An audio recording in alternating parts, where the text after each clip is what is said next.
Chapter 6. The moment John saw the gunshot wound in Jake's abdomen, he rushed to his friend and caught him before he hit the ground. Jake was already cold and sweaty, his skin clammy to the touch. He was losing blood, and John immediately removed his work shirt and pressed it against the wound to help stop the bleeding. "I don't feel too good, buddy," Jake said. "Everything is going to be okay," John said. But as he spoke, he noticed the chaos around him. Everyone was only out to save themselves. John glanced behind him and saw the pregnant woman leaning against a blue Mercedes as she struggled with her contractions.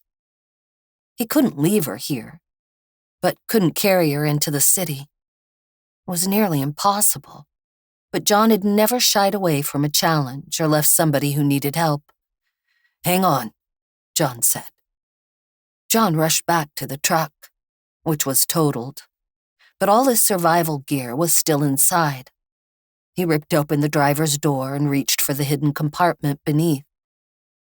After John salvaged his supplies, he returned to his friend and started to clean and dress the wound. Upon closer inspection of the gunshot, John saw it had gone all the way through.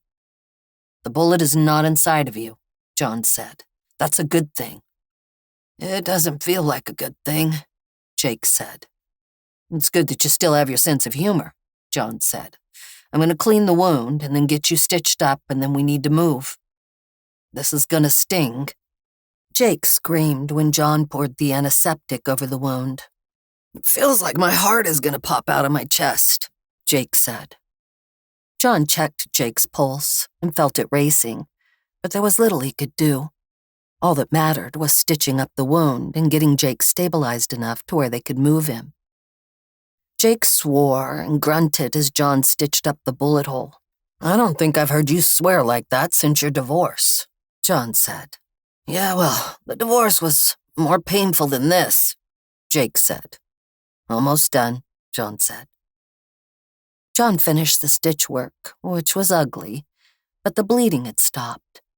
After that, he placed fresh bandages over the wound to guard it from infection, and then he left Jake with a bottle of water as he tended to the pregnant woman. "How are you doing back there?" John asked. The woman was sitting down now, her back against the same blue Mercedes as before.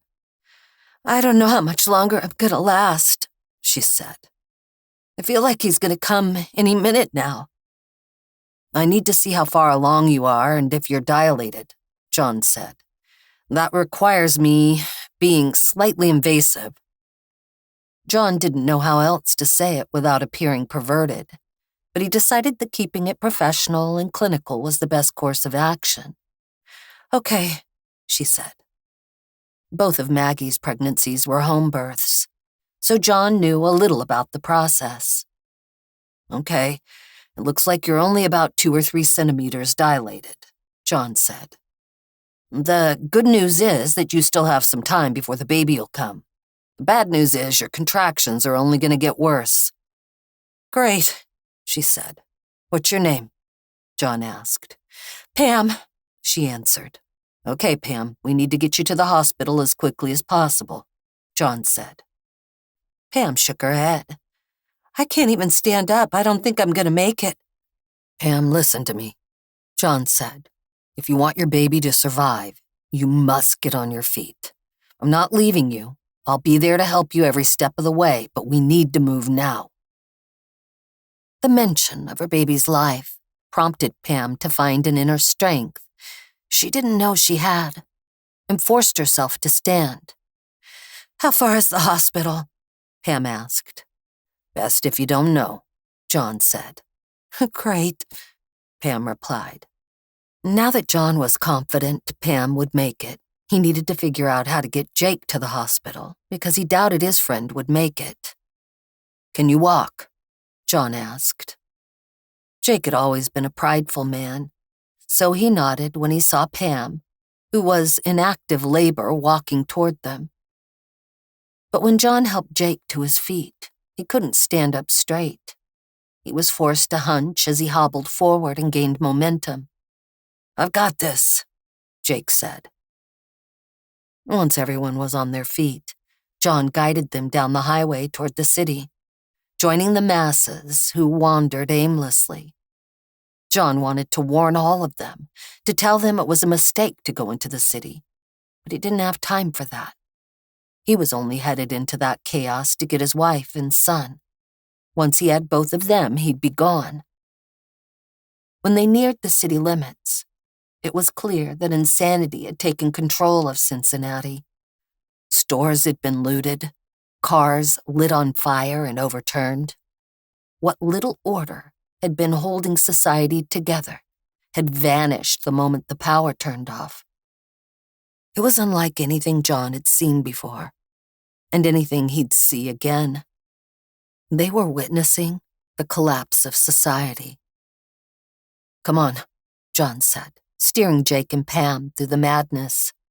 "We need to stay off the main streets and away from large crowds." John guided them down a side road, and they moved between the buildings, doing everything they could to stay out of the limelight. People were their greatest threat. "It's like the entire city is about to explode," Jake said.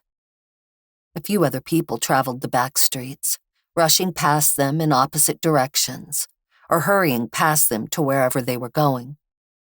But regardless of their direction, John noticed how all of them were unsure of what they were doing, and no one was confident about what came next. The world had an uncertain future, and most people chose violence in the face of that uncertainty. "How much farther?" Pam asked, clutching her stomach as she pushed through another contraction. "We're close," John answered. "We just need to keep moving." They made good time, and just when John believed they were about to be in the clear, they turned the wrong corner. "Well, well, well, what do we have here?" The man was big, burly, and had tattoos on his arm. He was flanked by 3 other men, 1 on his left and 2 on his right, each just as menacing as the one before.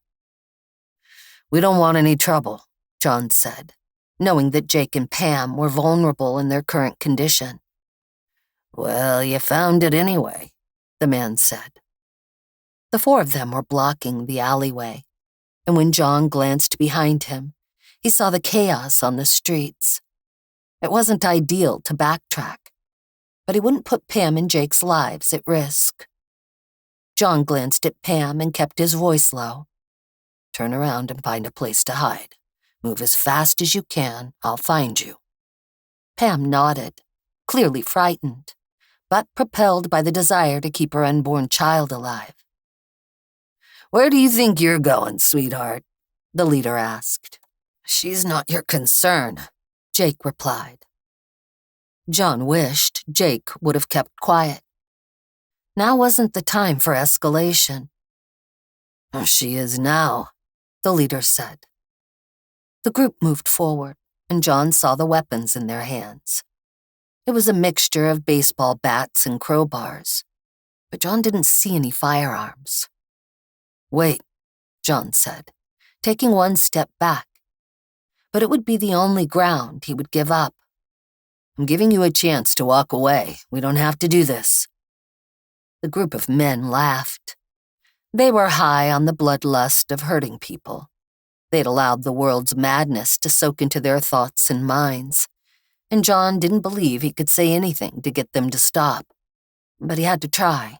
"You're going to be fun to beat up on," the leader said. "No," John answered. "I'm not." Part of John's survivalist preparation involved self-defense.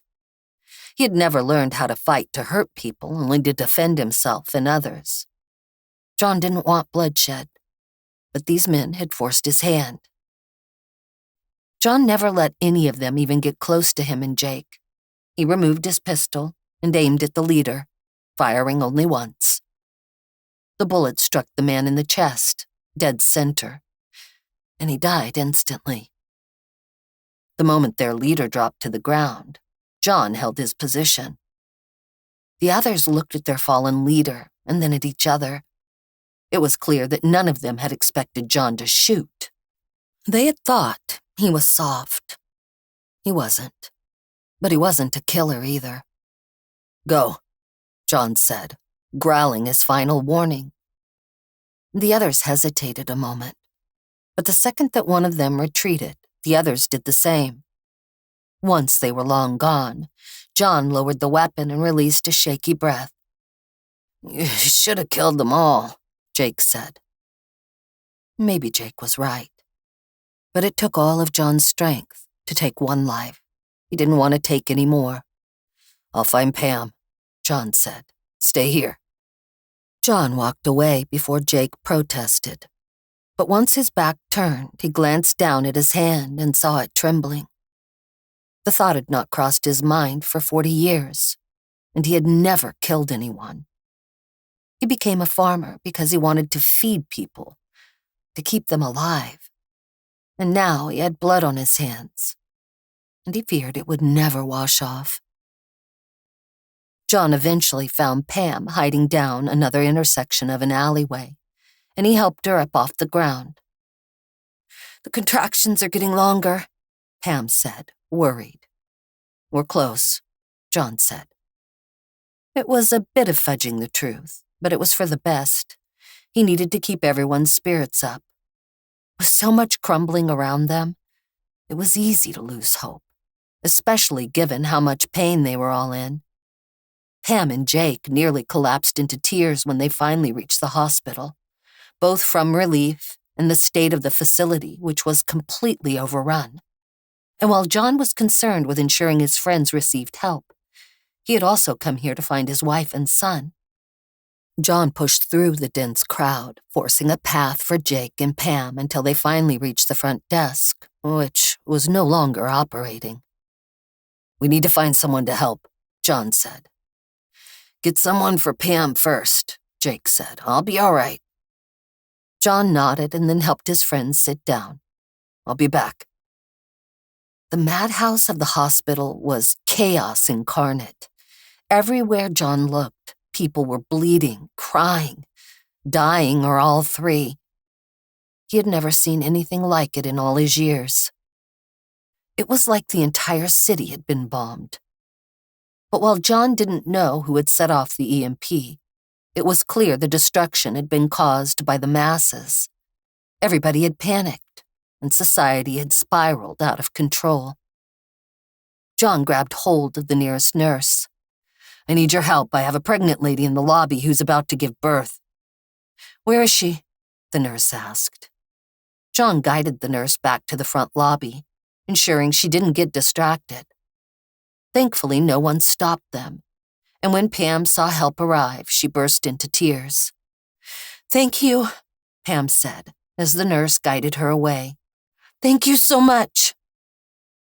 John was glad Pam was getting the help she needed, but he still had Jake to worry about, and needed to find his wife and son.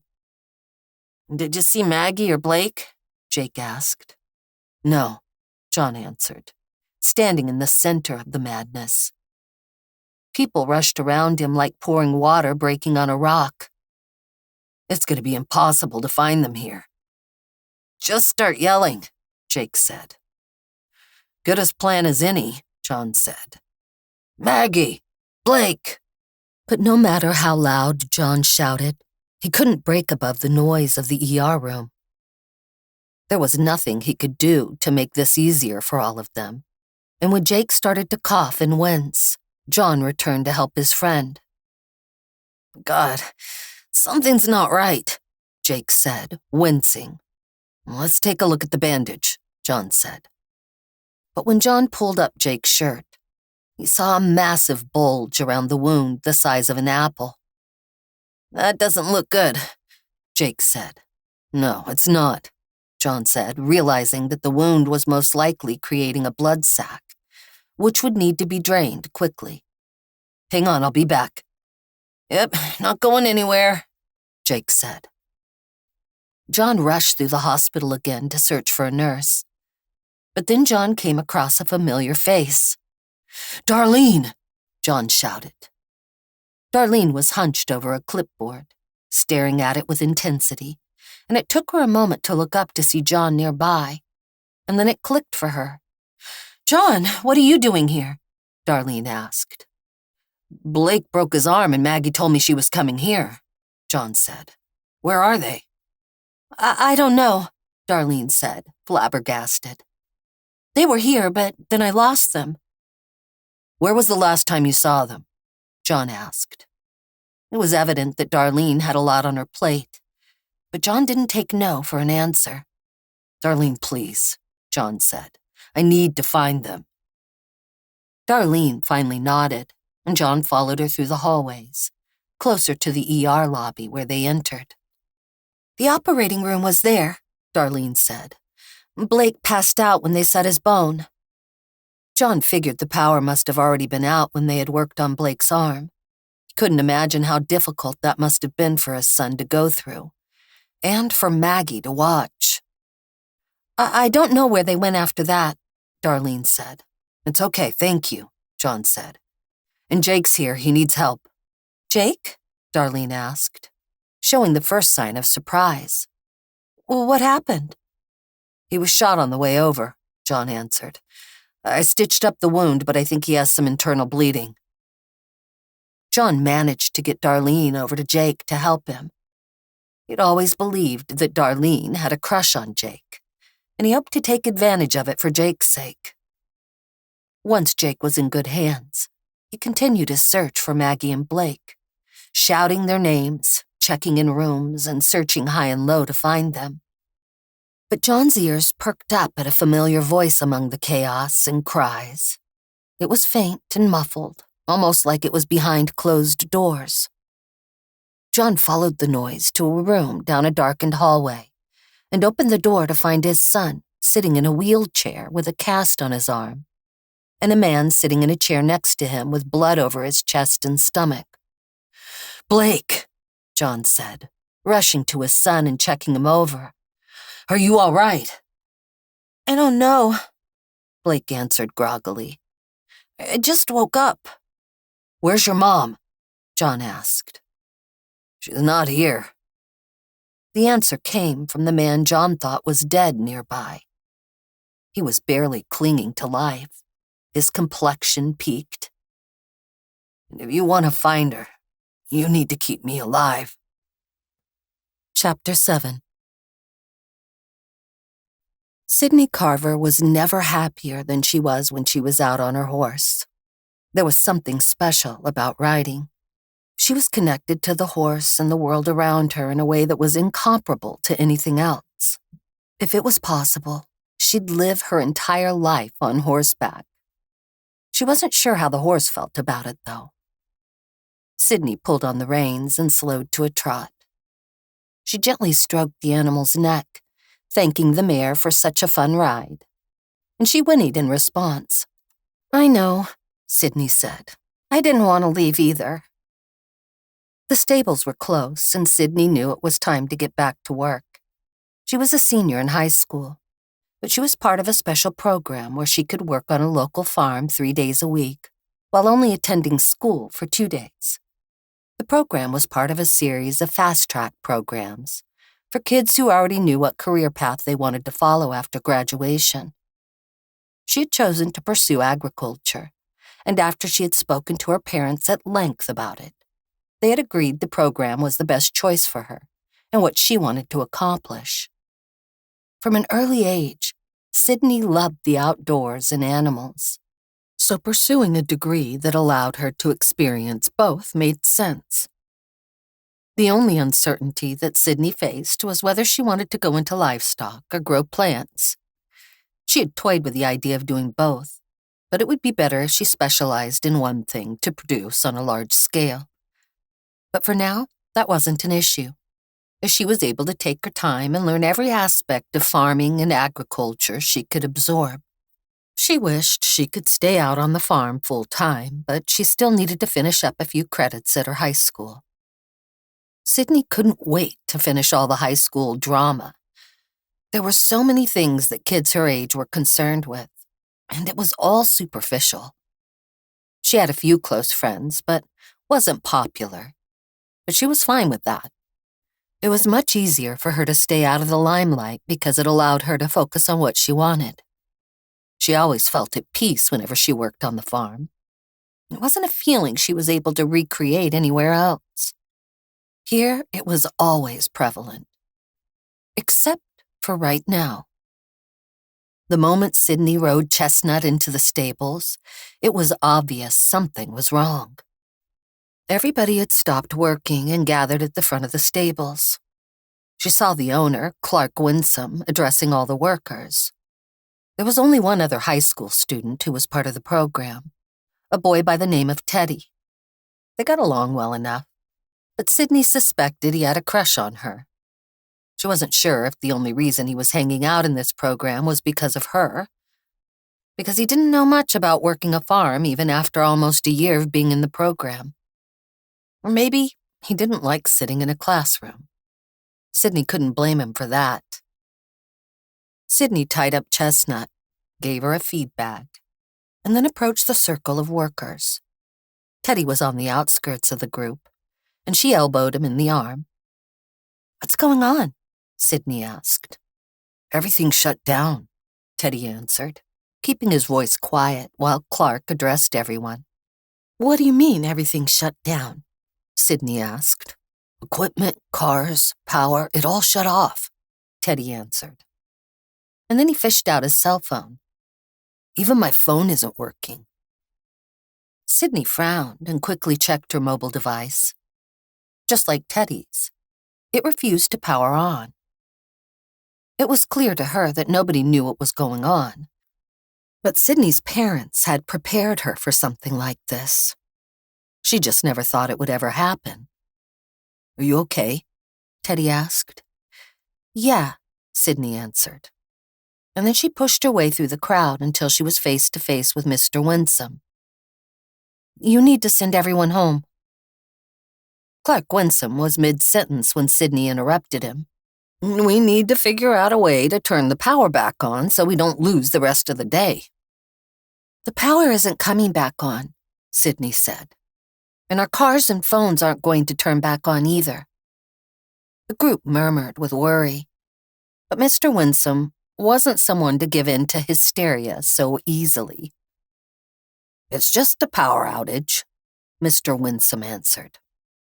"No, it's called an EMP," Sydney replied. Mr. Winsome sighed. "Sydney, now isn't the time for your parents' conspiracy theories." "It's not a conspiracy theory," she said. "The EMP destroys any computer circuit within its radius. It's the reason your phones aren't working. And why your cars won't start. Why do you think the old tractors are working but the newer ones have stopped? It's because the older models don't have a fuel injection controlled by a computer chip." Sydney had gained everybody's attention now, including Mr. Winsome. She turned around and faced the group, all of them older by at least a decade, and some of them twice her age. "Everybody needs to go home to be with their families," Sydney said. "It's impossible to know how widespread this problem is, but until we know for certain, it's best that you gather what resources you can and start rationing food and water."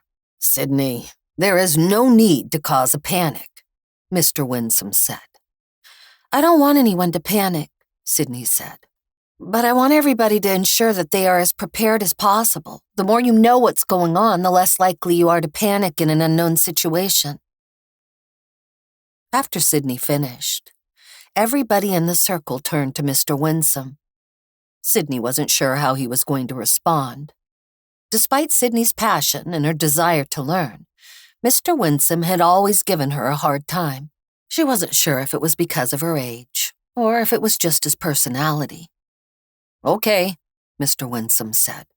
"Everybody, head home, and we will see what tomorrow brings. Grab some supplies from the barn. Everybody take some cases of water home with you." Sydney stared at Mr. Winsome with surprise, and as the crowd departed, he glanced at her with a wry smile. "You didn't think I'd agree," Mr. Winsome answered. "No," Sydney said. "Well, you made a good argument," Mr. Winsome replied. "And it's not like we can solve all the problems today. Plus, if they are not working, I don't have to pay them." Ah, there it is, Sydney said. Mr. Winsome laughed. Why don't you get home? I'm sure your parents are worried. They're too prepared to be worried about me, Sydney said. I'll finish up with the horses and then head out. Sounds good, Mr. Winsome said. And just before Sydney walked away, he touched her shoulder. You've been doing good work. Keep it up. It was rare for Mr. Winsome to give praise, and she swelled up with pride. Thank you, sir, Sydney said. Mr. Winsome walked away, leaving Sydney alone with her happy thoughts. She was so distracted by the farmer's praise that she didn't notice Teddy was the only one who hadn't walked away with the rest of the group. Hey, Teddy said. I thought I could help you with the horses. Oh, sure, Sydney said, quickly walking past him. The pair hadn't talked much since they didn't work in the same areas of the farm. Teddy was resigned to maintenance, while Sydney was mostly in the fields handling crop management. But Sydney had caught Teddy glancing in her direction more than once. Anytime she caught him staring at her, he quickly looked away. So, Teddy said, unsure of what to do. Do we just give them a bath, or? Sydney laughed as she went to her locker and grabbed the inside brush kit. All of the farm hands had lockers in the barn. Taped onto the inside of the locker door was a picture of the cabin her family owned well beyond the city limits. It was situated right on the Ohio River and was a beautiful piece of land. Sydney's father had built it with his own 2 hands, and she loved spending time out there. Just below the picture was the first mail delivered to the house. She had kept it as a souvenir, hoping to one day make it their permanent home. Our forever home, her father would say. And she'd written that over the picture of them standing outside the cabin. Sydney grabbed one of the brushes, closed her locker, and then tossed the brush to Teddy as she walked past him. I'll show you how it's done, Sydney said. Teddy clumsily caught the brush and then joined Sydney by Chestnut. She showed him how to brush through the hair, and then he mimicked her. See? Sydney asked. She likes it. Good to know, Teddy answered, then cleared his throat. I don't know if your car is working, but I drove my bike over here. It's an old 2-stroke kickstart. It doesn't have a computer chip, so it should start, right? Sydney smiled. Yes, that's right. Cool. Anyway, I could give you a ride home if you want, Teddy said, failing to sound like he wasn't bothered if she said no. You know, if you want. Sydney shrugged. I could just take one of the horses. You can take these home? Teddy asked. Sydney laughed. You're funny. Teddy smiled. It was genuine. She liked that. But the moment was interrupted by gunshots from beyond the barn. The horses jumped from the noise of the gunshots, and Sydney immediately reached for her pistol, which she always carried with her when she was out of the house unless she was at school, where concealed carry wasn't allowed. What was that? Teddy asked, concerned. Sydney didn't wait for Teddy to follow her, and she hurried to the front of the barn, ducking low to get a better look at the situation.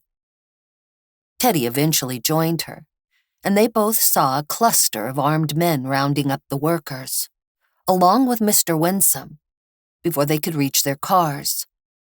Oh my God, Teddy said, nervous, and he tried to stand up.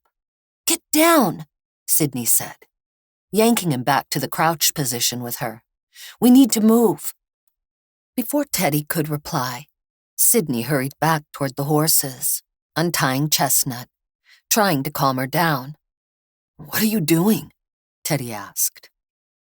Sydney threw a saddle back onto the horse. We're leaving, come on. Leaving to go where? Teddy asked. Sydney hopped up on the horse and held out her hand. Are you coming or not? Teddy hesitated, but only for a moment. Then he grabbed Sydney's hand, and she hoisted him up onto the horse behind her. Sydney immediately spun the mare around, and they rode out of the barn, getting as far away from the gunmen as possible. But Sydney had no intention of leaving them alone for long. She needed a moment to regroup and figure out what was happening. Chapter 8. The moment Maggie was pulled out of the hospital by Dylan at gunpoint, she expected someone to do something. Dylan wasn't trying to hide the pistol, so she hoped somebody would see the situation and intervene. But the moment she saw the city's chaos, Maggie knew she was on her own. "We need to find a working car," Dylan said. "Good luck with that," Maggie said, eyeing the fleet of disabled vehicles that covered the roadways. "You're not much of an optimist, are you?" Dylan asked. "Well, that's okay. I've got enough for both of us." "You need it when you rob people for a living." Maggie struggled against the same handcuffs that the FBI agent had used to restrain Dylan. She was limited in her mobility, but she needed to find a way to escape to return to the hospital. The farther they separated from the hospital, the less control Maggie had over the situation. Dylan was adamant and persistent in their pursuit of searching for transportation. And while Maggie was hoping he would lose focus, he was unfazed, even as gunshots, explosions, and fires were being set off all around him. If Maggie wanted to escape, she needed a different strategy. Maggie then wondered if she could use the chaos to her advantage. If she could separate herself away from Dylan for just a bit, she could lose herself in the crowds. It would be just as hard for him to catch her as for her to escape. All she needed was to keep as many people between her and the criminal as possible. Maggie glanced around, hoping to find an opportunity, and saw a cluster of people approaching them. They were running from something. The moment Dylan saw the crowd heading their way, it was too late for them to get out of the way. He gripped her arm even harder and pulled her through the masses. But there were so many bodies pushing against them. All Maggie had to do was yank hard in the opposite direction, and she was free. "Hey, stop!" Dylan shouted, reaching for Maggie. But he missed. Maggie used her strength and determination to plow her way through the crowd, putting as much distance as possible between herself and Dylan. People shoved against her hard, and she nearly toppled over twice, which would have killed her if she had been caught under the stampede. But she managed to remain upright. And when she saw the crowd's edge, Maggie believed she had finally won her freedom. The moment Maggie escaped the crowd, she made a beeline toward the hospital, but only made it a handful of steps before she was tackled to the sidewalk. Maggie caught herself on her forearms, saving her head from smashing into the concrete. But as she was quickly pulled to her feet, she saw bloody scrapes along her arms. Dylan shoved her up against a nearby wall and put the gun in her mouth. "That wasn't a smart move," Dylan said. Maggie couldn't respond because of the gun barrel in her mouth. She tasted the harsh metals on her tongue, and she gagged from the pressure against the back of her throat. "I'm this close to putting a bullet through your brain and leaving you here to rot on the street," Dylan said. "I don't think you understand the opportunity that I'm giving you." Maggie would have spit in his face if she could, but she was so overwhelmed with pain it was difficult to even grunt in defiance. Eventually, Dylan removed the pistol from her mouth and pressed it into her forehead. The pressure was so hard that she thought her skull was going to crack. "What was the plan?" Dylan asked. "Did you really think I wouldn't be able to catch you? Did you think somebody might help you?" Dylan gestured to the people who were sprinting past. Nobody paid attention to them, even though he had a gun pointed at her head. "No one is going to help you," Dylan said. "The only thing people care about right now is saving their own skins, so you should do yourself a favor and start playing along with me." "It'd be easier for you to kill me," Maggie said. "Why not get it over with?" Dylan grimaced, but then he removed the gun from her head and stepped back. "I think that's a good question for you to try to figure out on your own. It will help keep your mind busy and stop you from making any more stupid decisions." Dylan grabbed her again and pushed her forward, keeping her close as he pressed the gun barrel into her back. "Or maybe this is what you wanted," Dylan asked. "If you wanted me to be closer, all you had to do was ask." Maggie shivered with disgust as she felt his breath against her neck. She wasn't going to go quietly, but until she had a better strategy of escape, she would have to play along. Maggie and Dylan reached the outskirts of the city without running into much trouble. But even though they had managed to escape, there were hundreds of thousands of people within the city who were struggling to survive. Maggie imagined that thousands would die in the coming days.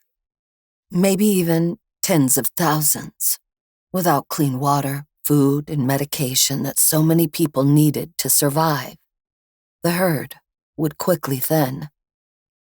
She still couldn't imagine why anyone would do something like this. Once they had put the majority of the chaos behind them, Dylan relaxed a little bit, and they slowed their relentless pace. "Maybe now we can find an actual car to get us the hell out of here," Dylan said. Maggie already knew what cars to look for to check to see if they worked, but she kept all of that information to herself. She wouldn't give Dylan any information that would take her away from the city and her son. But as Dylan passed all the newer cars, Maggie wondered why he wasn't checking them to see if they worked. But her questions were answered when he approached an old truck parked down a side street away from the main roads. "What are you doing?" Maggie asked, trying to play dumb. "The cars don't work." "This one will," Dylan answered, and he opened the driver's side door. There was a set of keys hidden beneath the seat, and when Dylan put them into the engine, the old truck started right up. Dylan smiled as he turned back to Maggie. It was shocked. Dylan knew what to look for after an EMP. "Get in," Dylan said, aiming the gun at her. Maggie complied, sitting in the passenger seat. Dylan handcuffed her to the passenger door and then sat behind the wheel. "Buckle up," Dylan said playfully. Once Dylan started to drive away, Maggie thought harder about how Dylan knew the old truck would still start. And there was an answer pushing to the front of her mind that she was afraid to utter aloud. "You did all of this," Maggie said. "You detonated the EMP." This time, it was Dylan's turn to glance at her with surprise. "What do you know about that?" Dylan asked. "How could you even do such a thing?" Maggie asked. Dylan smiled. "You're much smarter than you look." He glanced out at the destruction he had caused, pleased with his work. "It wasn't as hard as I thought it'd be. And it was even easier to set it into motion." "You did all of this so you could escape?" Maggie asked. "Do you know how many people will die because of this?" Dylan shrugged. "Not my problem. All I want is my money, and that's where we're heading now." "You're a murderer," Maggie answered. "Sweetheart, I didn't kill anybody," Dylan said. "Well, except for Agent Willow. But everything that's happening in the city has been done by the people who call themselves law-abiding citizens. I am surprised at how quickly everybody turned on each other. I would have thought it would have at least taken another day, but I guess that's just human nature." It appeared that Maggie had underestimated Dylan. "Is it just the city that's been affected by the EMP?" Maggie asked. "The radius is supposed to be 100 square miles," Dylan answered. "We wanted to make sure the device was capable of reaching a few of the police headquarters and other federal buildings on the outskirts of the city. From what I can tell, our plan worked very well. We were just trying to buy some time for me to escape and the rest of my crew to get out of the city with the money we had stashed. Running away is much easier when you don't have to worry about somebody chasing you.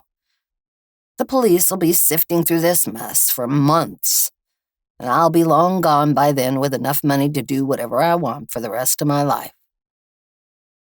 Maggie had known some very selfish and greedy people in her lifetime, But what this man had done, she was sickened because it was all done in the name of greed. "Oh, don't look at me like that," Dylan said. "Do you know how hard it was to pull all this off? I mean, it was a year of planning." "And getting caught?" Maggie asked. "That was part of the plan, too?" "I knew the authorities would want the mastermind," Dylan answered. "So yeah, I allowed myself to get caught, because I was confident I'd be able to escape. And that's exactly what I did. I love it when a good plan comes together." He laughed, struck the steering wheel with the palm of his hand, and then laid on the horn, howling along with it. "Just let me go," Maggie said. Dylan glanced at her. "I told you I'm not doing that." "You have everything you want," Maggie said. "I'm no longer any use to you. You said it yourself that the police would be too busy cleaning up this mess to chase after you. You don't need a hostage anymore." "I enjoy the company," Dylan said. Maggie understood that if she wanted out, she'd have to fight her way out. And with Dylan distracted with driving, she believed she had an opportunity. Because while Maggie's arms were restrained, her legs were not. Maggie thrashed against the door and her restraints, kicking Dylan as hard as possible. She tried to aim for his face, but couldn't position her legs in the right spot. Dylan swerved back and forth over the pavement, unable to keep the car straight. Eventually, Dylan regained control of the vehicle and pulled over. Then he used the gun to put Maggie back in her place. "That wasn't very smart," Dylan said. "Why don't you just kill me and get it over with?" Maggie asked. For a moment, Maggie thought Dylan might do it. But he finally lowered the weapon and put it in his lap. He took a minute to compose himself and then looked at Maggie with conviction. "I'm not good by myself," Dylan said. "I've been in solitary confinement for the past week, and even if you don't say anything, I know you're there. That's invaluable to me right now." "I'd rather die," Maggie said. "Luckily for me, the choice isn't up to you," Dylan replied. "Besides, you might grow to like me." "Not a chance," Maggie said. "You're a murderer." "Look around," Dylan said. "Everyone is a murderer. Do you even know how many people have probably killed someone today? The veil of society has been pulled back, revealing the evil that lives inside people. I could have easily killed your son at the hospital, but I didn't. I shot the FBI agent because I didn't want him following me. You don't know how tenacious he can be." "You're not as persuasive as you think," Maggie said. "And you don't know me as well as you think you do," Dylan said. "You're stuck with me, so you might as well get used to it." "My family will come for me," Maggie said. "My husband will go to the ends of the earth to find me." "He's not gonna find you," Dylan said. Maggie raised her eyebrow. "Then you're in for a rude awakening." Chapter 9. The only thing John cared about was finding his wife. He had heard about the bank robber who had been captured after stealing millions of dollars from Cincinnati Federal Reserve Bank. And now that monster had his wife as a hostage. "Where is he taking her?" John asked. Agent Willow was pale, his complexion waxy, and there were dark circles under his eyes.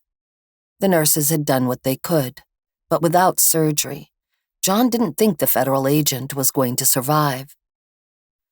"My partner and I were the ones who interrogated Dylan after he was caught," Willow said.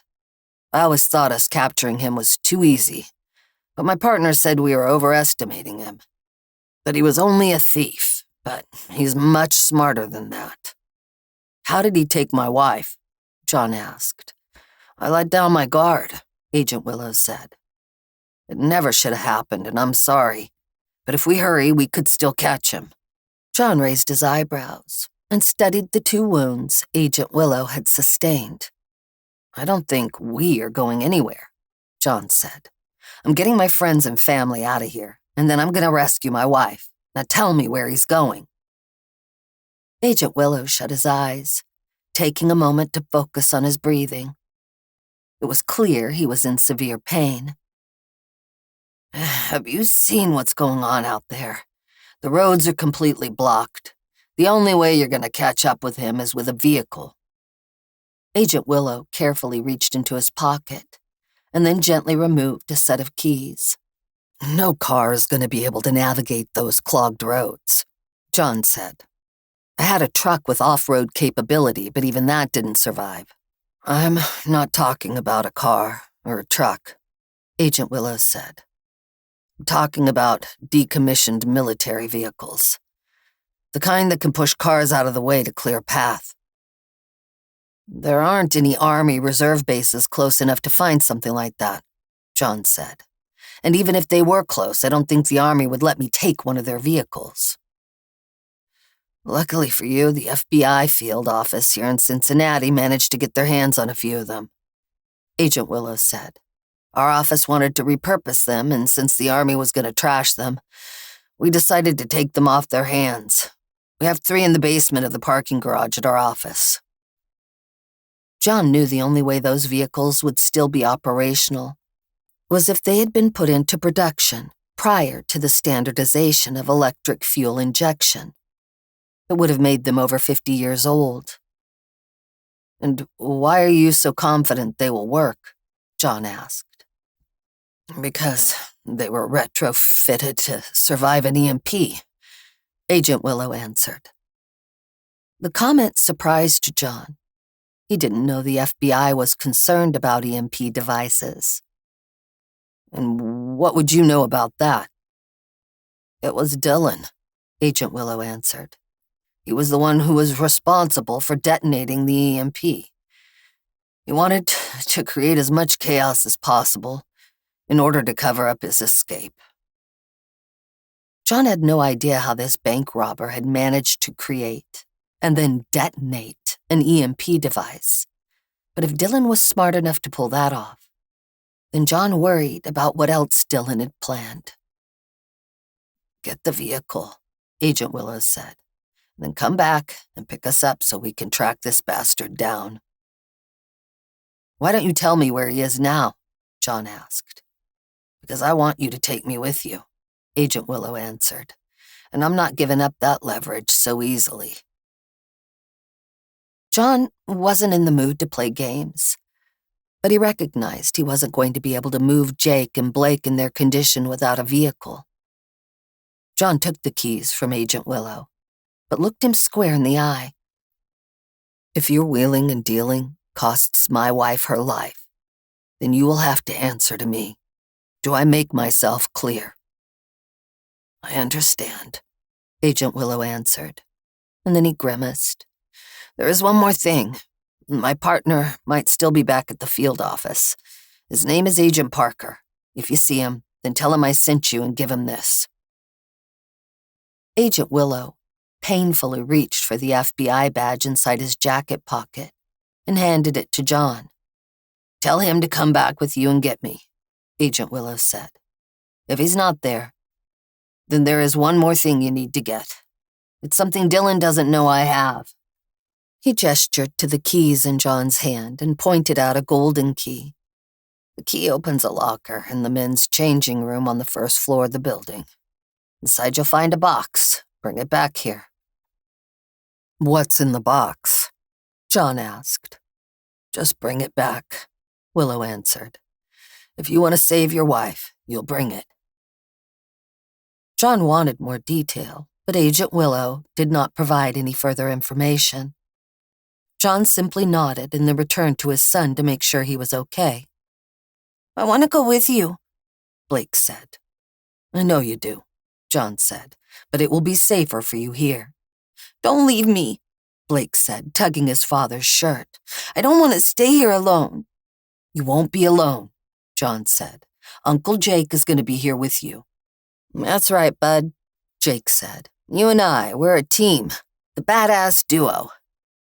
He winked, but Jake's voice was weak, and he wasn't in much better shape than Agent Willow. "Son, look at me," John said. And Blake turned his gaze to his father. "You are stronger than you realize, and you are going to survive this.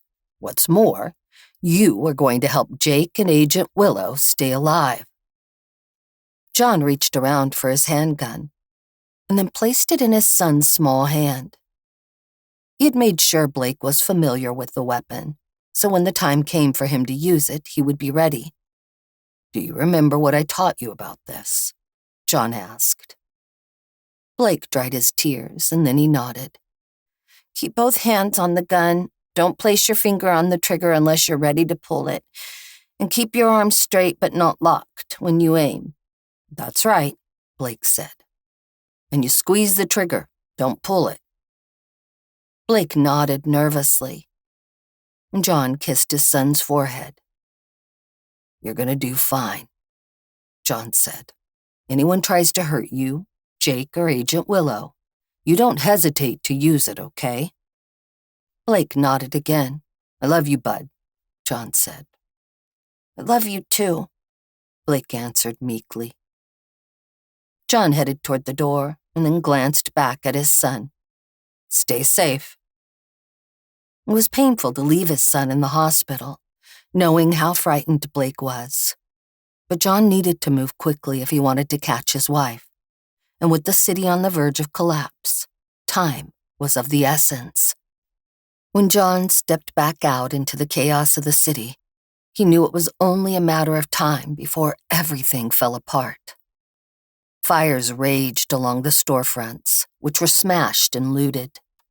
There was absolutely nothing left for people to sift through once they returned home, and John suspected it would be years before the city was habitable. People sprinted aimlessly in all directions. Every few minutes there was random gunfire, and people ducked and sought cover. There was no help to be had anywhere. Whatever police and emergency services had remained had most likely taken off to take care of their own families. It truly was the end of civilization. Despite all the chaos happening around him, John remained focused on his task of getting to the FBI building to obtain a ride to get him and his family out of the city. When John arrived at the FBI building, he expected it to be busy, but as he approached, he realized it looked abandoned. The security booth at the front gate was unmanned. The iron gates were too high for him to climb, so John found a trash can to stand on so he could reach the top of the wall. He paused a moment when he neared the top, and then when he confirmed that the coast was clear, he dropped down to the other side. John found the nearest entrance and hurried inside. With the power out, the interior was darkened, but what John could see and hear told the story of people leaving in a hurry. Chairs were overturned, papers trailed the hallways, and personal items had been left behind. John wasn't sure where everybody went, but he didn't plan on sticking around to find out. It didn't take John long to locate the men's locker room, and John found Willow's locker. He opened it and sifted through the contents inside. There was a change of clothes and a 9mm pistol with a fully loaded clip. Not wanting to leave a useful firearm behind, John pocketed the weapon, and he eventually found a box the size of a necklace box on the top shelf in the far back corner of the locker. It was the only box in the locker, and John assumed that was the item Agent Willow had spoken about. Curious as to what was inside, John opened the box to find what looked like a key. It had 3 prongs on it, but it was most certainly a key. But John had no idea what it opened. Having what he needed, John searched for a path toward the parking garage so he could get one of the repurposed army vehicles to escape the city. Eventually, John stumbled across a stairwell connected to the parking garage. He descended to the basement floor in pitch black darkness, using the guardrail to help guide him. When John reached the bottom, he felt along the wall until he reached the door and pushed it open. The garage basement had some dim light coming through the opening on the far side of the building, and after John's eyes adjusted, he saw the hundreds of vehicles abandoned inside. Some were locked up in cages, while others were neatly organized in parking spots. Every vehicle was at least 20 years old, which made John wonder whether certain officials were better prepared for the EMP than John had anticipated. John had tried several times to bring the subject of EMP to his local representatives, but he was never taken seriously. They always assured him that such an attack would never happen on American soil. So much for that. John hurried through the basement to the parking lot, searching for the retrofitted army vehicle Agent Willow had described. But with so many vehicles parked beneath the garage, he had underestimated how long it would take to find them. And the longer John searched the parking garage, the more aware he became of a certain smell.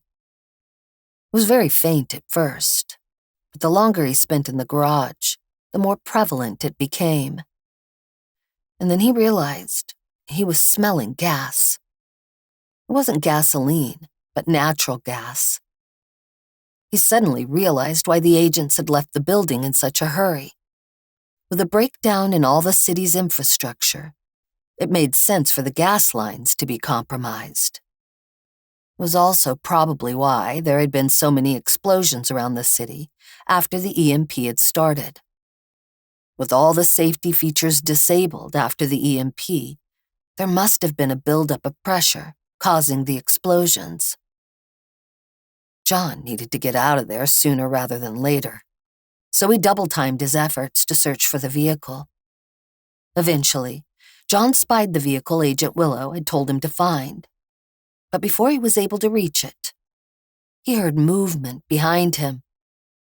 "Don't," the voice said, authoritative and strong. "Keep your hands up where I can see them." "I didn't think anyone was home," John said, complying as he slowly turned around. "Stop," the voice ordered. "I did not tell you to turn around." "Sorry," John said, and he continued to face forward. "I was sent here by one of your own, Agent Willow." The man was quiet, and John desperately wanted to turn around and see what he was facing. "How do you know Agent Willow?" he asked. "He ran into my family at the hospital after he was injured during the chaos in the city," John said. "What about the prisoner?" the man asked eagerly. "Dylan escaped," John answered. "Shit," the man said under his breath. "Can I turn around now?" John asked. "How the hell do I know you're telling the truth?" he asked. "Well, if you want proof, I'll need to reach into my pocket," John answered. "Turn around," he said. John slowly complied, keeping his hands up by his sides. The man was standing in the shadows about 15 feet away. He had a good shooter's stance and was laser-focused on John.